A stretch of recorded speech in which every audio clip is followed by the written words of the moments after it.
What's up everyone, it's Dave from the Medal of Honor channel, and here once again to do another opening of the Metalhead box. This is going to be actually the last one in my first year's subscription. I've already renewed, so we'll be talking about that in a minute here, but I do want to say real quick before I move on that for those of you who follow my channel and are interested in the vinyl challenge I put out a couple weeks ago, I know a lot of people have said, ooh, this looks cool, I'm going to try this. And the due date is in like 2 days. Today's Friday, I think it's due Sunday. So you might want to get on it. Make sure you comment on that video, put your link to your show on that particular video. So anyway, just wanted to get that out there. Clock's ticking. So, all right, so we're getting to the Metalhead box. And again, you know, if you don't already know, most people who watch this probably already know, but Metalhead Box is a monthly subscription service. They send hot metal to your home every month. Usually you can get it in whatever format. You can get CDs, you can get cassettes, or like I do, you can get LPs. You can get a t-shirt in it, which I do. They always throw in extra goodies as well. You can also streamline your style. It's all metal. But you can choose that as a category, which actually I did. My first year it was all metal, and you know, you can also streamline to thrash, death, black metal, whatever sort of thing you want. Now I just renewed mine before I got this new box in the mail, and I went with all metal again. I got a lot of cool stuff out of that, things that I wouldn't have expected to like. This latest box kind of makes me wish maybe I had picked something that I know would have better production, like power metal or thrash or something like that. As you'll see, it's not bad, but of all the boxes I've gotten, you know, I mean, I've got a lot of really cool stuff, and you know, this one probably I'm not going to listen to a whole lot. But anyway, we'll discuss that in a minute. So let's get to it. As I open the box, the very first thing is the pin. So this month they got back to doing both the pin and the autograph card, which is cool for those of us who are collector nerds. Like this kind of stuff. So this one's pretty iconic. Let me see if I can get it up there and block out my face. Let me see. Can you see it? There it is. Screaming for Vengeance. That is the cover of Judas Priest's album, Screaming for Vengeance. 8th studio album by Judas Priest. I think they released it in '82. I've talked about the album before. For those of you who watch my other shows, it's the one where the song was ruined by my ex-girlfriend because she walked around singing in Rob Halford's falsetto style, screaming for butt sex, and now that's all I hear whenever I hear that song. But anyway, the album in general is one of their best, so yeah, it's a pretty cool little iconic pin there, so that's pretty cool. Look good on any battle vest. Up next is the t-shirt for this month. So the t-shirt I got, now I don't know, there's probably a variant, but the one that I got is a band called Spectral Wound. Let's see if you can see that on there. This is a black metal band. They're from Montreal, Quebec. And they sound like kind of traditional black metal as far as, you know, terrible production, but hey, why not? You know, it's what they love, obviously. That's probably trying to emulate the stuff they love. I do like the design. I like the artwork on it. I will gladly wear the t-shirt, so I dig it. But yeah, I'm sure with that logo, plenty of people are going to be like, what is that? What does it say? So up next, there's a slip mat. Now, for those of us who get LP boxes, you know, every now and then you get one of these slip mats. If you have the CD box, I do believe there is a Dark Throne mug, coffee mug this month. Although they changed it, it's more of a tribute, and this is Dark Roast. Get it?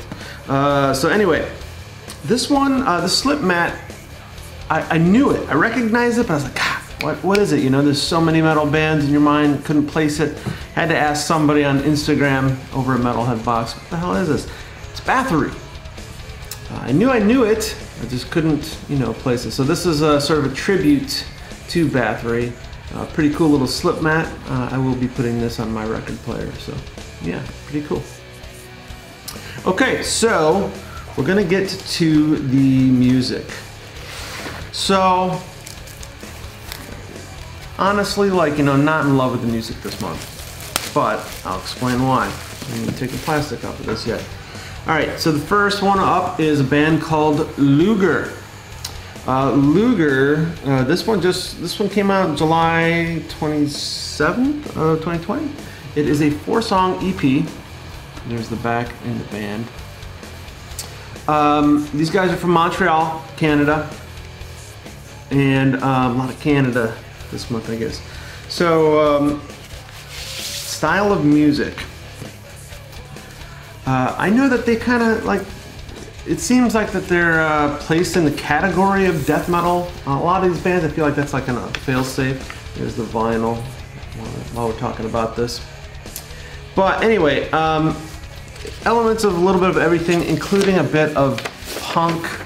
You know, there's the whole theme of space/fantasy. And I feel like it kind of goes along with bands like Midnight and Vanek, only maybe not as good. Musicality sucks. Dude could not play a lead to save his life.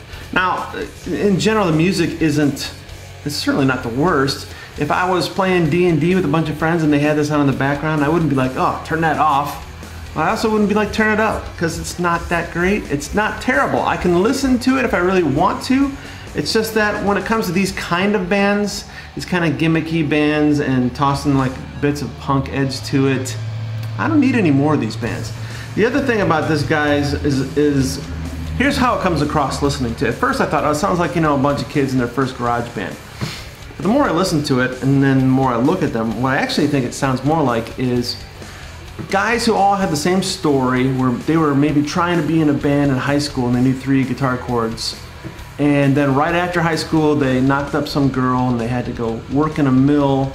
And 30 years later, they're still cracking open their 6-pack of Bud Light every night. They live alone. They've been through 3 divorces. Their kids hate them. And they finally said, hey, I want to go out to the shed and dig out my guitar. And then these guys all met each other and they thought they didn't have to relearn their instruments, but they really probably should have. And then one of them said, I have an 8-track recorder still. And they made an album and they spent more time growing their mustaches than they did on learning how to play the guitars. That's probably not at all the truth. That's just what it feels like to me. So anyway, that's my description of Luger, sorry, not Luther, Luger. I didn't care enough to know the name. All right, anyway, up next is a band called Ghastly, Mercurial Passages. I have been seeing a lot of rave reviews about this band. This is on 20 bucks spin, and this is a new release. This is a 2021 release. There's a cool looking artwork of the band there. Let me see if I can get some light on it for you. So here's the thing about this. A lot of people have been, this is another band that's labeled as death metal, but they're calling them psychedelic black metal. Sorry, psychedelic death metal. Sorry, that's what they're referring to them as. There's the labels and the vinyl. And I feel like the people who are giving these reviews have just never listened to any other music. There's nothing trippy or psychedelic about this to me at all. To me, this is death metal vocals over black metal guitars. That high twangy kind of stuff, you know? There's no balls to it. The drums are just lost. I get that they wanted the cavernous sound, but I can't tell if the drummer's good or not because half the time I can't hear him, and band is only as good as their drummer. Remember that, kids. So there's some cool stuff on here. There's some stuff reminiscent of the band Ancient. I really like them a lot, and I can hear some of that. And I do hear death metal in it. It's just, when I think of death metal, I think of ballsy and big guitars and good production. And I hate that nowadays production value is just out the window because people are just kind of using it as, well, we're cavernous or we're black metal or whatever. You know, there was a time where a black metal band, like, they didn't really have much option as far as recording. They just made some cheap demo and it got spread around and people loved it. And that probably had more to do with the passion put into it. So I think when you're trying to capture a sound that isn't necessarily something you had to do, you could easily make a better production. That's kind of what drives me nuts. So anyway, again, it's not bad. Sorry if I sound like I'm just calling them pure shit. It's not. It's decent music. It's just not wowing me. That's all. You might feel different in both these bands. I say, you know, give them a listen. Go on to Spotify, check it out. You might really dig it. So I'm not trying to slam them. It's just that, you know what, I'm a musician. I spent a lot of time crafting and producing stuff that I did in the past. And so when I hear people doing stuff that, I don't know, to me it sounds like, what's the praise for? You didn't learn how to play your goddamn instrument. That should be important. That's just me. Finally, in the box we do have, we're back to the autograph card. Haven't had one of these in a while. Might have been, I don't know, Atrophy or maybe it was Dave Ingram was last one. But anyway, this one is really cool. Kyle Thomas, vocalist of Ex-Hoarder. You should know who Ex-Hoarder is. I mean, that's a fucking killer band. Of course, you know, they came up with bands like Pantera and White Zombie, who got a lot more attention than Ex-Hoarder did, but you know, definitely like the ballsy guitar tones. Great band, so it was really cool. I like these, you know, these are kind of cool to just get and have built up collection, you know, even if they're not like, you know, Kyle's autograph probably isn't ever going to be worth anything, but I still like having it as far as collectability goes. So I think that's it, other than there was a postcard in here for Tour de Garde, Pure Underground Plague, is that what it says? I can't even tell what that says, something under. Anyway, looks like it's a label. Pretty cool stuff here, looks like Forgotten Kingdoms, Old Tower, The Sire.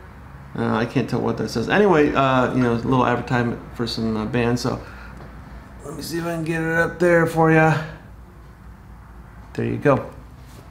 You know, spread the love a little bit, right not? So anyway, that's it for this month. The box from May, and like I said, I did resubscribe, so I should still be on track for next month to get my box on time. And we'll see what happens. You know, like I said, I'm sticking with the all metal. Over this last year, I have got a lot of stuff that I really, really love. And so I kind of hope, you know, that will happen again. And that's something to consider, because I know a lot of people get bent out of shape if they get something that they don't like. And like, oh, I wish I hadn't, you know, subscribed to this. Well, you know what? The Metalhead box does have a Facebook group that's made specifically for trading. You can find people on there and say, hey, you know, let's trade this, and there's usually somebody who's willing. I'm always open to trying new stuff, so I do appreciate having a variety of stuff. And just, you know, some winners and some losers. That's just the way it is.